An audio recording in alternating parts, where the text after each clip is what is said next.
internet wants you to believe that the only thing you should expect from it is abuse. We've normalized cyberbullying and online harassment so far that we've lost sight of what is a human right for everyone in this world. You don't have to be okay with online strangers leaving abusive comments and messages. Let's talk about human rights in association with online safety and the inspiration behind the last illustration for chapter 15, online. Hello my friends, my name is Ichigania and this is our project Death on a Paper, and welcome to a new video. Or if you're new here, hi, I'm so happy to have you here. I'm so happy that you've decided to join me and my channel. I make art related videos about bullying, cyberbullying, complex childhood trauma, and living with borderline personality disorder, all of these things being something that I personally have a lot of experience in. My art is based on my own background and own history of being a victim of severe and prolonged bullying for over a decade in my childhood, which has then led to the development of borderline personality disorder and many other mental illnesses and chronic illnesses that I deal with now as an adult. On this channel, we talk about everything that my art is about. We talk about bullying a lot, what that is actually like and how it traumatizes you. We talk about living with chronic illness and severe mental illness. And then we talk about art-related stuff. So if any of that stuff interests you, I would be very, very grateful if you subscribe to the channel and like the video. All of the support for my content here on YouTube means a lot to me, as I am trying to make YouTube my main social media platform instead of Instagram. I've been posting on Instagram everything related to our project Death on a Paper for several years now, but this year I have decided to shift my focus onto YouTube instead. So any of the support that you give me and my videos means a lot to me. So this illustration, like I said in the brief intro, is it's the last illustration that I have for the current chapter of online. This chapter has been about cyberbullying and online abuse of all kinds and various internet discourse topics, like a very recent video that I made like a week or two ago was in relation to Ariana Grande and the entire discourse surrounding her and her appearance and how that is related back to the definition of bullying. You can watch that video here in the cards. I'll put it up there for you if you haven't seen it. It's one of my favorite videos that I have made recently. I put a lot of effort into it, so please go check it out if you'd like. I've been working on this chapter for a very, very long time, for several months now, and I am getting kind of tired of it, so I'm finally here making a speed paint for you guys for the last illustration of this chapter, so that we can move the fuck on from this topic and talk about new kinds of things. At the end of this video, there will be a small section of me going over like future content plans and the upcoming YouTube videos that I'll be making in the next few weeks. So please make sure to stick around until the very end so that you can get a glimpse of what I have planned for the future now that online is finally being wrapped up and we can move on to other things, which I'm very excited about. Also, if you're new here and if you don't know anything about our project Death on a Paper or chapters and you're very confused as to what the fuck I'm even talking about here in this intro, I made a channel intro and the project intro video about a month ago. I'll put it here up on the cards so you can go and watch it. It's a fairly long video, but that's just because this thing that I make here is very complex and it's very nuanced, and there's a lot of creative things that I do in relation to the project as a whole. So you can get a better sort of understanding on the nature of the project and all of its different parts and what chapters are and all of that kind of stuff if you watch that video. So yeah, please do. That will give you far more context than what I am capable of giving you here in this intro. So, as is typical for the speed paint videos that I make here on my channel, I first want to go over all of the materials that I used for this illustration. This illustration was made on the typical Montmartre sketchbook that I've been using for several years at this point. This particular sketchbook is called Visual Diary, I think. Yeah, it's in the size of A5, and I've been working on this with this sketchbook for various years, and it's been really good for me. And also here, as I am working on the line art of this illustration, I am using my trusted Sakura Pigma Micron fine liners that I've been using for like a decade at this point. And then later on, as I move on to the coloring of this illustration, I'll be using my Ecoline watercolor brush pen markers. I really love working with those. Those are some of my favorite supplies that I have. I use them in almost every single illustration that I make. Then you can also see me working on various Ohuhu products. I'm using the Ohuhu Nahuku acrylic markers for like acrylic stuff, obviously, and then I'll also be using the Ohuhu Halawa coloring pencils. I think that's what they're called. Ohuhu, the brand themselves, gifted these to me a few months ago, and I've been working with them ever since, and I really love the finish of them. So yeah, there's a lot of coloring with this illustration. The footage of this video is like 2.5 hours long, so I have decided to speed it up quite a bit. The coloring process with the coloring pencils especially took a lot of time, because that's how they are. That's how coloring pencils are, and I always forget how tedious they are to work with when I don't really use them a lot. Recently, I've really just been focusing on working on like markers instead of the coloring pencils. But for this specific illustration, I wanted to use the coloring pencils, and that's why the footage is so fucking long. So yeah, I hope that doesn't bother you guys too much. But here, as you can see, and as from the small intro of this video, this illustration and this video by extension is about the right that we all have to exist in online spaces in peace. That's what we will be talking about here. This is a topic that is very close to my heart personally, and it's something that I feel like we need to bring more focus on. And I felt like that was a good way to end this chapter, with a bit of a more positive note. Yeah, I guess that's about it for the intro. And yeah, please make sure to subscribe to the channel and like the video. That would really mean a lot to me. And yeah, let's get on with it. Let's talk about the inspiration for this illustration first, shall we? So, as a quick recap on chapter 15 online and what its themes were, like I said, that chapter is mainly about cyberbullying and online abuse of all kinds, because there are different forms of online abuse. Not every type of online abuse is considered cyberbullying. Some of it is just called online abuse or online harassment.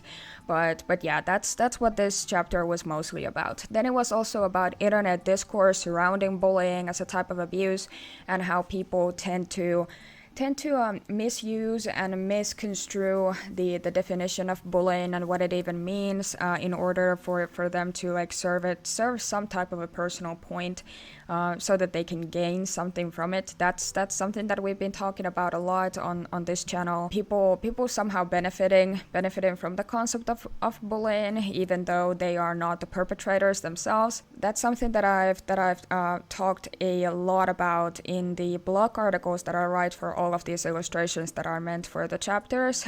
So if you haven't checked those out, please do.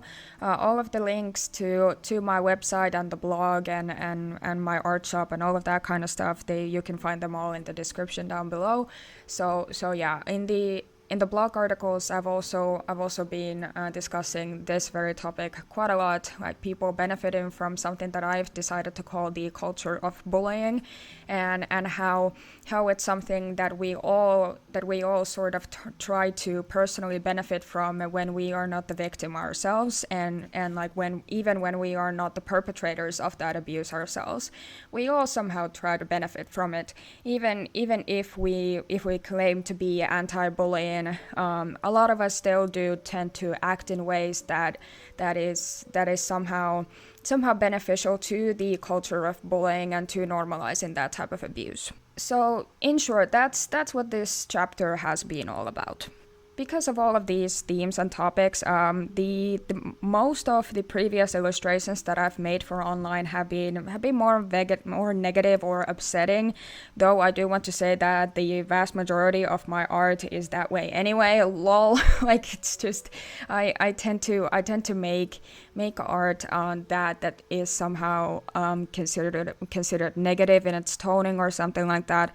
Yeah, it's just that's the way that I've been working on this project for all of these years. Like we're going on the 4th year right now. It's just I have a lot of those like negative thoughts surrounding these issues for various and quite honestly very respectable reasons. But yeah, I wanted to make a piece with a more hopeful message to end the chapter with. I thought that would be a great change of pace since the vast majority of the stuff that I've been making for this chapter has been anything but that. That's why I decided to end it with this sort of message, because positivity is needed and extremely important. And I'm trying to sort of become more comfortable with making that kind of art. That's been really difficult for me personally, because like I don't know.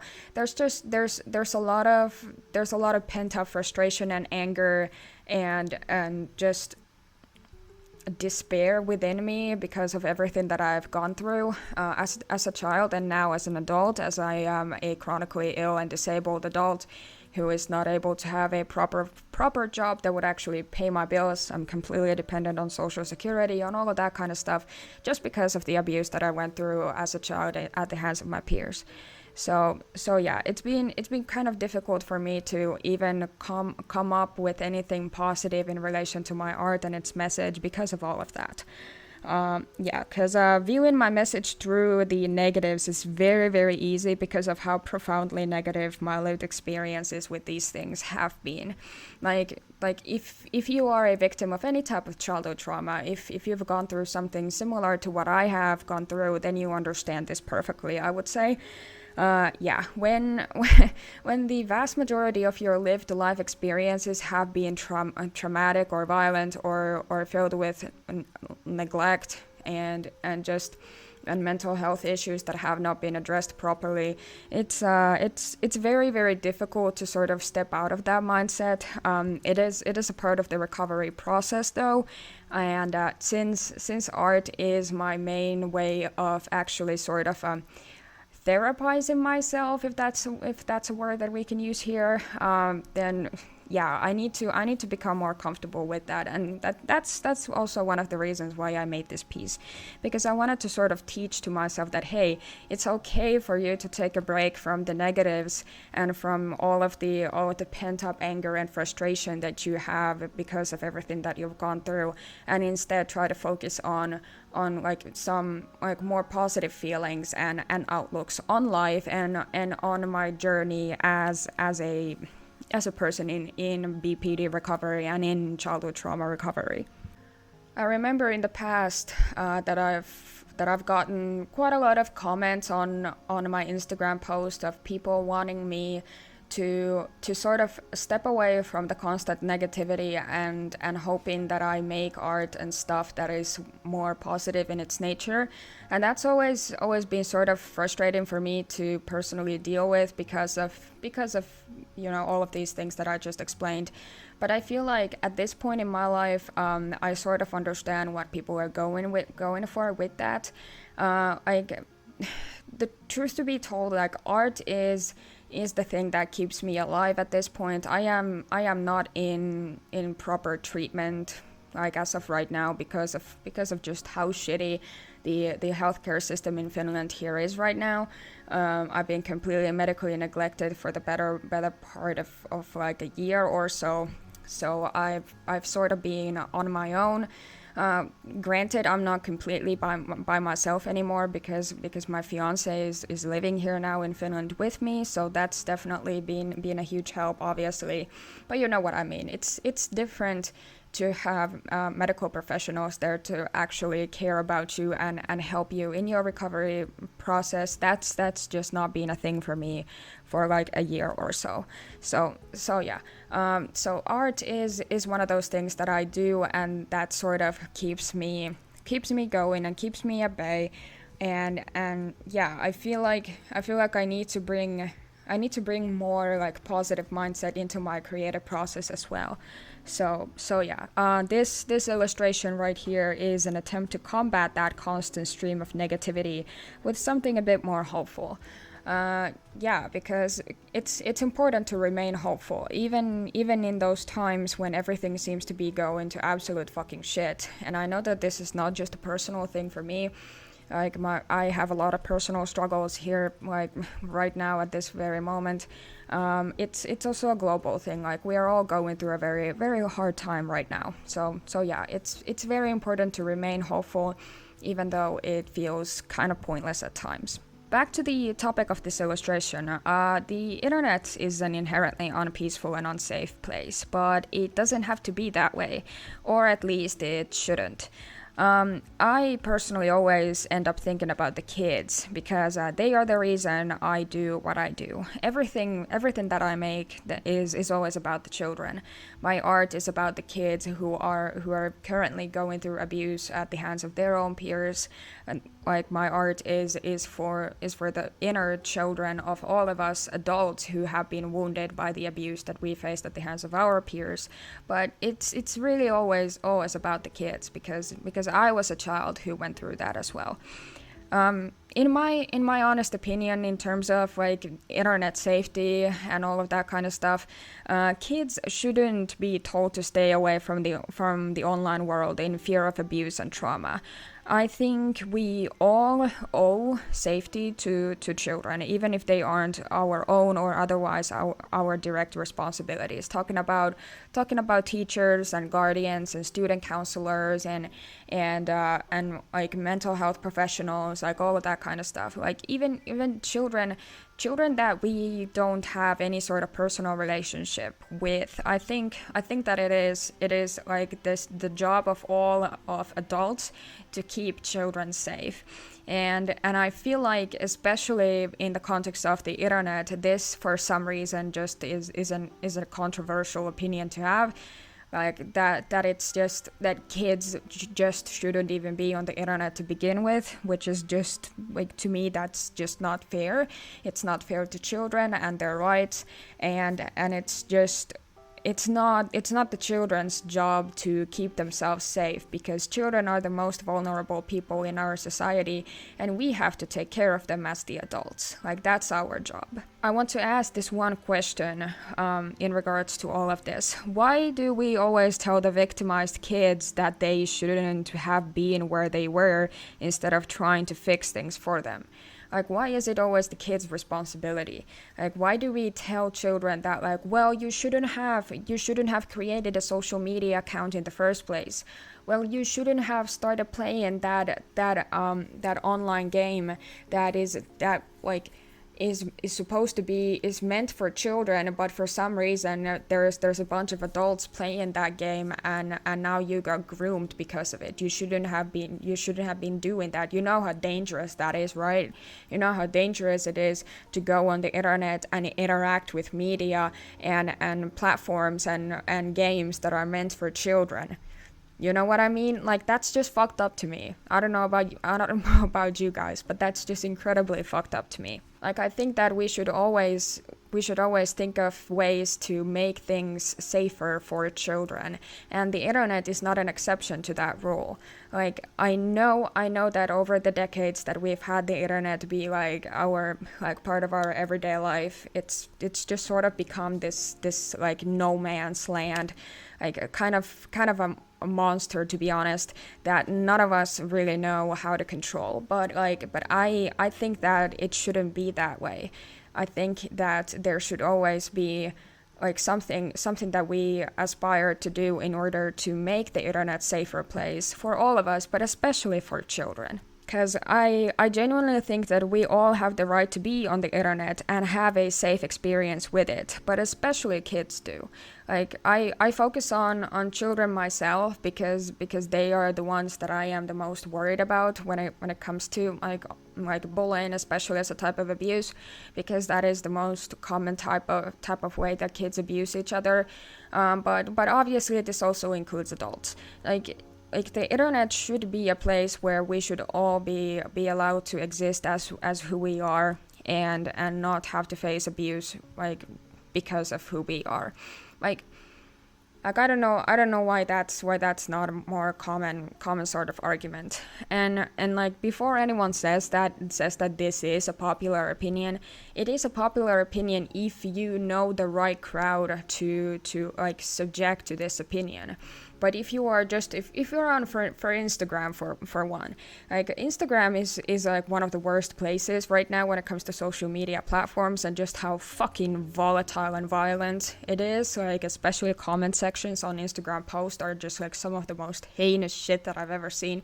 Like if you go on Instagram and make a post about this, there are going to be like just thousands of people who say that they have the right to be abusive towards strangers on the internet because, quote, they put themselves out there. You know, like if you go out of your way to find a group that is somewhat adjacent to like your own personal opinions on this, if you are constantly interacting with people who feel this way about online abuse and cyberbullying, of course you're going to see that kind of mentality more often.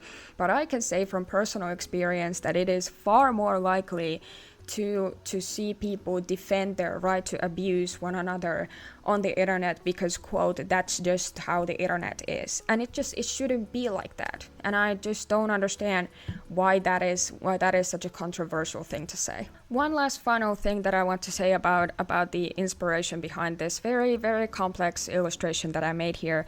I decided to work with bright and vibrant colors to convey a nostalgic and childlike tone with the message. It felt fitting as I was thinking about the numerous child victims of severe cyberbullying. A lot of these elements here in this illustration are sort of like brand images to me as an artist and to our project Death on a Paper. Like for instance, at the left hand upper corner, you can see this cute little kitty. Her name is Mew, and she is part of the project. She's one of the additional bonus characters that I created for the project. And then on the right hand lower corner, there's this cat girl-esque sort of character there. Their name is Ichigonya. They're my persona, and they're like the personal brand of the project, like as a whole. So yeah, and then also strawberries and strawberry flowers are part of the branding of my art in a lot of different kind of ways, but yeah, like the aesthetics and the color schemes, like that's sort of what I mean by this. Like I wanted to convey this like a sort of nostalgic feel to the illustration. With the colors that I chose, because these were the colors that I personally really liked as a child. Like they are some of my favorites. Like bright pink was my all-time favorite color, and then there's a bits of green and purple and blue. I think that they're beautiful colors that I personally associate with my own childhood. I don't know if you guys feel that way too, but yeah, that was my thought process behind it. And this piece also might eventually be turned into a postcard or a print for sale and distribution. So I want to ask you guys, would you like to buy it personally? Would you like to have this illustration as some type of an art product that I sell? Like I'm thinking of postcards and like small prints, like personally. But if you have any other ideas, please let me know in the comments. Like, if you would like to have this illustration for any purposes, like actually buying it from me, please let me know. Because I think that the design itself is something that could be very easily transferred and translated into a product like worthy of selling. So yeah, please tell me how you feel about that. Also about the colors of this illustration, me personally, I used to love coloring pencils as a kid. So coloring this illustration made me feel a connection to little me, which is very, very important in trauma recovery. If you ever feel like you've sort of lost that connection to the little child that was so greatly wounded by the abuse that they went through, like I would really highly recommend you to get back in touch with the media that you really liked as a child, or with your hobbies that you used to have as a kid, with the things, the colors and all of that kind of stuff that just sort of reminds you of that little child that you used to were.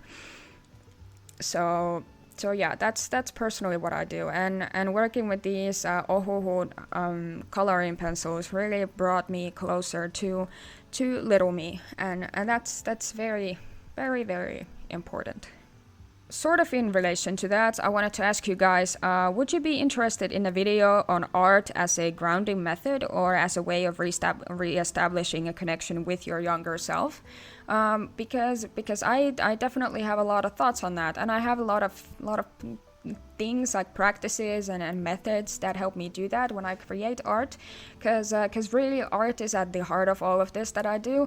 I know that I do a lot of yapping here as well, like especially on YouTube, but yeah, like at the core of it all, our project Death on a Paper is about the art that I create. So if you'd be interested in that kind of a video, please let me know in the comments, because I had that idea a couple of days ago, and I thought that would be like really, really useful for some people, and it would be something that I would actually have a lot to say about. So yeah, please let me know. Let's talk about human rights and the internet for a while, shall we? So yeah, the internet's obsession with excusing abuse online is in direct violation of the United Nations Human Rights Agreement. So yeah, as a sort of disclaimer, I know that people typically don't give a shit about this stuff. I know that it's not something that like gets taken very seriously all the time, like the UN and the Human Rights Agreement and all of that kind of stuff.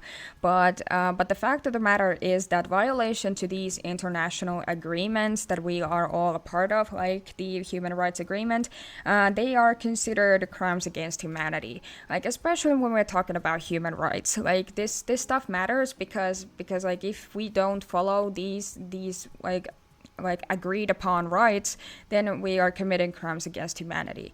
And yeah, like that is serious. So I wish that we gave more attention to this kind of stuff, because it does actually matter. So yeah, I wanted to talk about a few articles from the Human Rights Agreement and how I personally view them in relation to cyberbullying and online abuse of all kinds, because some of that shit gets really, really, really fucking serious, and we need to talk about it as such. So yeah, that's what I came here to do. So, article number 3 on the United Nations Human Rights Agreement says, quote, "Everyone has the right to live, liberty, and security of person." So, what I wanted to say about this one is that security of person does not only apply to physical harm, but it also includes psychological harm.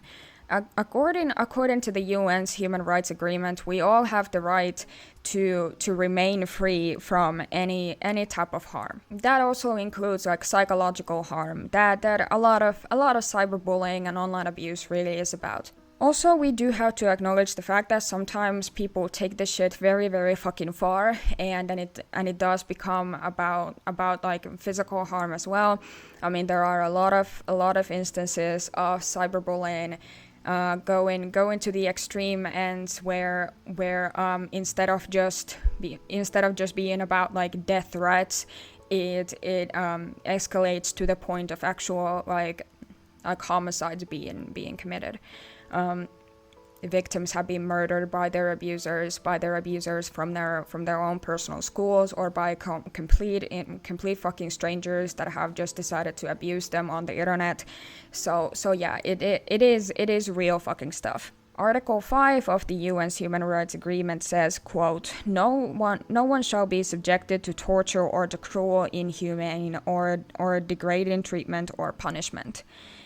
And yeah, what I wanted to say about this one is that normalizing abuse and telling people to expect it because of some arbitrary social norms that are a lot of the times extremely oppressive, like we can talk about ableism, racism, homophobia, transphobia, xenophobia. Like these are arbitrary social norms that have been coined by the oppressive system as a whole, is in direct contradiction with this article. That's just a fact. Like just because it is the internet and just because this stuff happens online and not in the real world, quote unquote, it doesn't mean that you have the right to do whatever the fuck you want. Because yeah, like we have come to the point where we are completely just normalizing abuse because of the fact that like, well, like you happen to be a member of an like insert marginalized and oppressed demographic here, and you're being weird about it online, so yeah, we have the right to abuse you for it. Like, what the fuck? Like, that's, you know, like it goes completely against this very particular article of the UN's Human Rights Agreement. The right to safety and to freedom from abuse is a fundamental human right that we choose to ignore on the internet, and this needs to change. And I feel like this is a good note to end this chapter. We started off with talking about victims of severe cyberbullying, like Amanda Todd.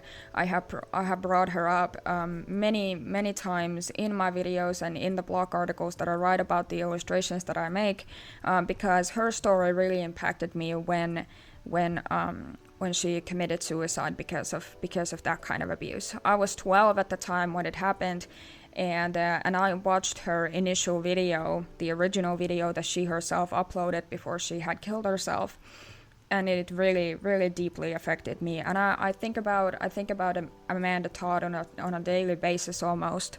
So yeah, I think that it is very fitting for me to end this chapter with this more of a hopeful tone, for the sake of the children who are being abused by their peers right now, and for the sake of a safer future for all of us on the internet, especially right now in current political climate all around the world.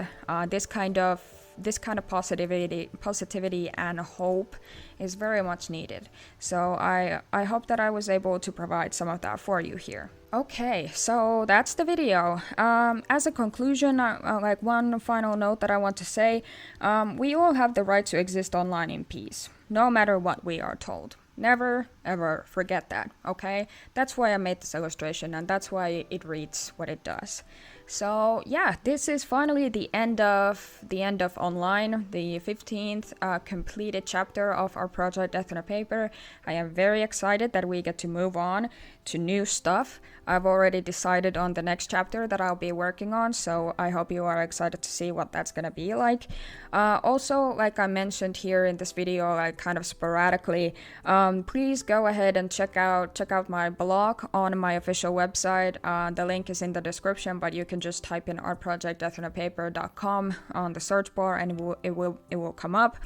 Yeah, those blog articles are also a huge part of the project, and you should totally check them out if you feel so inclined. Instagram has sort of been on the back burner for me a little bit because of just the way that the platform is right now. I don't feel all that motivated to continue to create content on there, but I will be posting like my regular kind of stuff here and there, like my actual art, and then some educational carousel post or something like that, and some reels, I guess. But yeah, I'm not really paying all that much attention to Instagram right now, because of just how it has deeply affected the relationship that I have with my work, which is not good. But yeah.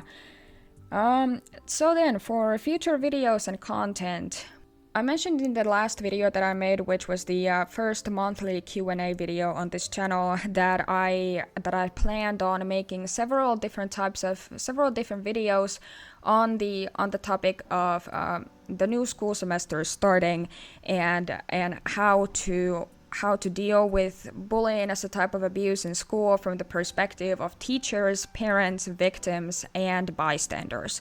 These are sort of these educational YouTube videos that I want to make because here in Finland the new school semester started a bit over a week ago, and that stuff is very important to me personally, so I want to make stuff for that.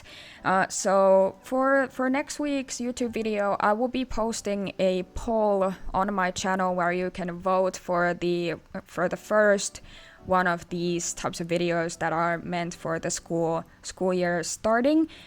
So please make sure to vote in that poll when it pops up on your feed. That would really mean a lot to me, because I want to get those videos out as soon as possible, like preferably within the next month, like all of them.